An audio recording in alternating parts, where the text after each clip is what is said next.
Hello बच्चों, let's read this question. So this question says the work done in extending a spring by x naught is w naught. The work done in further extension x naught is, ठीक है। आपको बताना work done इस further extension, ठीक है। Further extension में जो हम वर्क डन करेंगे, ठीक है, फर्दर एक्सटेंशन में एक्स नॉट का कर रहे हैं तो वर्क डन यहाँ पर आपको कैलकुलेट करके बताना है, ठीक है। तो देखिए बच्चों, इस क्वेश्चन का की कॉन्सेप्ट आप क्या लिख लीजिए, the key concept of this question, work done in spring लिख लीजिए। क्या लिख लीजिए आपका वर्क डन इन स्प्रिंग। देखिए वर्क डन हम यहाँ पर दो तरीके से कैलकुलेट कर सकते हैं, वर्क डन इन स्प्रिंग, ठीक है। एक वर्क डन तो आप क्या कर लीजिए, देखिए वर्क डन किसके इक्वल होता है, negative of the change in potential energy के इक्वल होता है। और स्प्रिंग के कारण जो फोर्स आता है एफ इजिकल टू माइनस के एक्स, ये कैसा आपका कंजर्वेटिव फोर्स है। कंजर्वेटिव फोर्स के करस्पॉन्डिंग हम यहाँ पर पोटेंशियल एनर्जी डिफाइन कर सकते हैं और यहाँ से निकाल सकते हैं।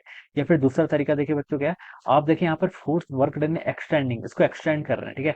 देखिए मतलब देखिए आप फोर्स किस लगा डायरेक्शन में लगा रहे हैं, ठीक है। जैसे ये आपकी स्प्रिंग है, स्प्रिंग को देखिए अगर हम क्या करते हैं एक्सटेंशन करते हैं, ठीक है, तो इस पर जो रिस्टोरिंग फोर्स लगेगा वो लेफ्ट की तरफ लगता है।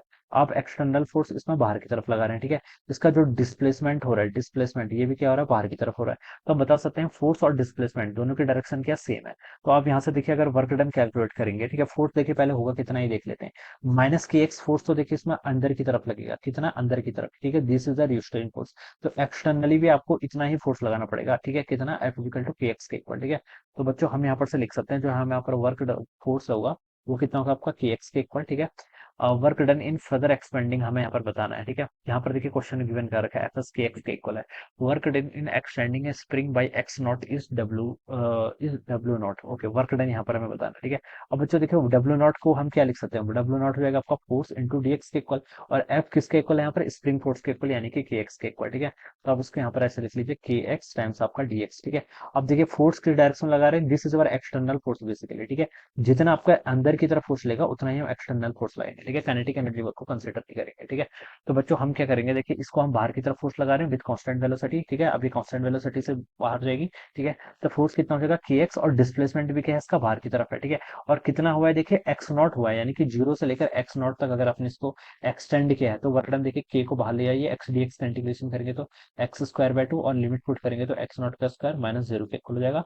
तो ये हो जाएगा आपका के एक्स नॉट का स्क्वायर डिवाइडेड बाय टू के equal. This is a work done. ये क्या हो जाएगा आपका वर्क डन हो जाएगा, इसको एक्स का एक्सटेंशन लाने के लिए, ठीक है। अब फर्दर बोला गया कि find the work done in further extension of x not. हम अगेन क्या कर रहे हैं, इसको एक्स नॉट का ओवर कर रहे हैं, उस वर्क डन को मान लीजिए आपने डब्ल्यू से रिप्रेजेंट कर लिया, ठीक है। ये किसके इक्वल होगा, देखिए के एक्स स्प्रिंग फोर्स तो वैसे लगेगा टाइम्स डी एक्स, ठीक है। अब एक्स नॉट से फर्दर बोला गया, ठीक है, तो एक्स नॉट से उसके बाद एक्स नॉट और, तो x not plus x not कितना, टू एक्स नॉट के इक्वल हो जाएगा, ये आ जाएगा आंसर, ठीक है। के बाई टू अगेन बाहर जाएगा, इंटीग्रेशन करने के बाद एक्स डी एक्स का कितना होता है एक्स स्क्वायर बाय टू, तो वन बाय टू बाहर आ गया, एक्स स्क्वायर करेंगे तो यहाँ पर टू एक्स का स्क्वायर कितना होगा, फोर एक्स नॉट का स्क्वायर माइनस आपको यहाँ पर से एक्स नॉट का स्क्वायर, ये वैल्यू इतनी आएगी। इसको सॉल्व करूंगा तो four minus one three, three ये हो जाएगा आपका थ्री बाय टू के एक्स नॉट का स्क्वायर, इतनी वैल्यू हो जाएगी, ठीक है। अब बच्चों ऊपर से हम लिख सकते हैं कि एक्स नॉट का स्क्वायर बाय टू कितना है, डब्ल्यू नॉट के इक्वल है। तो जगह आपका थ्री टाइम्स डब्ल्यू नॉट के equal, so this will be the work done three times W W not.